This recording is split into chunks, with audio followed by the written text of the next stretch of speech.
పితామహుడు అనే బిరుదును పొందిన మహాకవి ఎవరు అంటే అల్లసాని పెద్దన. మరి అతను ఒక మహా కావ్యమును కూడా రచించాడు, ప్రబంధాన్ని రచించాడు. మరి ఆ ప్రబంధం ఏమిటంటే పెద్దన మార్కండేయ పురాణంలోని ఒక పురాణం. 18 పురాణాలు ఉన్నాయి. మనకి ఎన్ని పురాణాలు ఉన్నాయి? 18 పురాణాలు. ఆ 18 పురాణాలలో మార్కండేయ పురాణం ఒకటి. మరి ఆ మార్కండేయ పురాణములోని ఒక కథను తీసుకున్నాడు. ఆ మార్కండేయ పురాణంలో ఒక చిన్న కథను గ్రహించడం అంటే తీసుకోవడం. ఆ కథను గ్రహించి మను చరిత్ర అను ప్రబంధాన్ని రచించాడు. మను చరిత్ర అనేది ఒక ప్రబంధం అండి. వరూధిని అనేది ఇంతకుముందు వరూధిని అనే ఒక ప్రబంధం ఉంది. దాంట్లో ఒక వరూధిని కన్య ఉంటుంది. ఒక బ్రాహ్మణుడు హిమాలయ పర్వతాన్ని చిన్న కథను తీసుకొని మను చరిత్ర రాయడం జరిగింది. వరూధిని ప్రవరాఖ్యుల కథ. అతను బ్రాహ్మణుడు అంటే ప్రవరాఖ్యుడు. వరూధిని ప్రవరాఖ్యుడు అనేది బ్రాహ్మణుడు.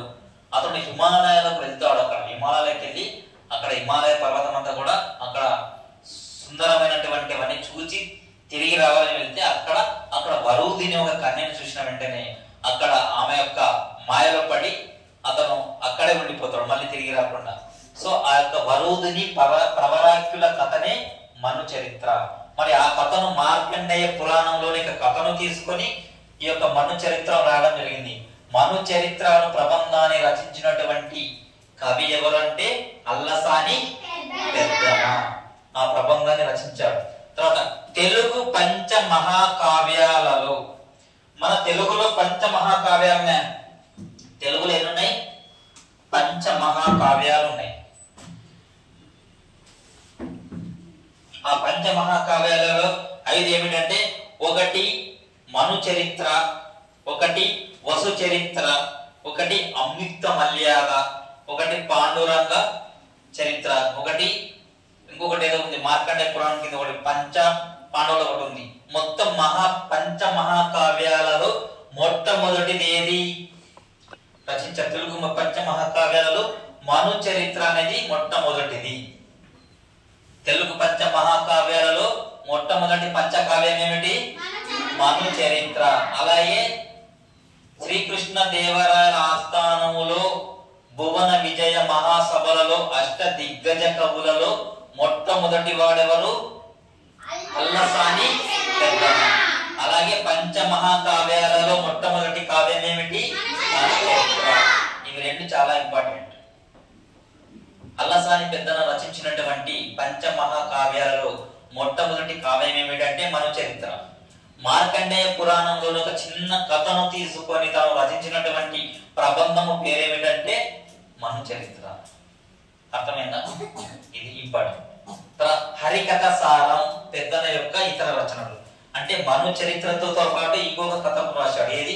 హరికథ సారం. ఇది ఇంకా అతను రచినటువంటి ఇంకొక రచన.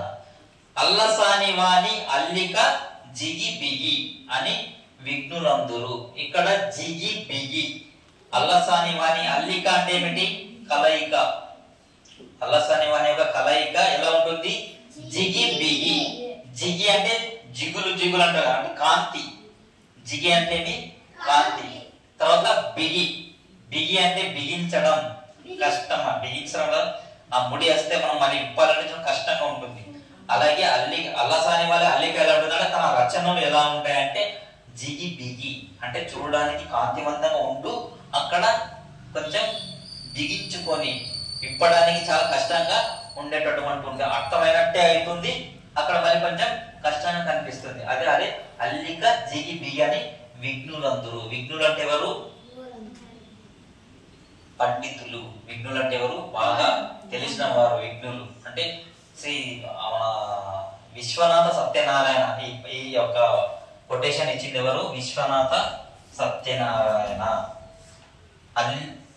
అల్లసాని పెద్దన యొక్క కవిత్వం ఎలా ఉంటుందంటే అల్లిక జిగి బిగి అని విఘ్ను అన్నవారు ఎవరంటే అది ఇక్కడ ఇవ్వలేదు, ఈ యొక్క ప్యాసేజీలో లేదు, కానీ నిజంగా అన్నది ఎవరు? శ్రీ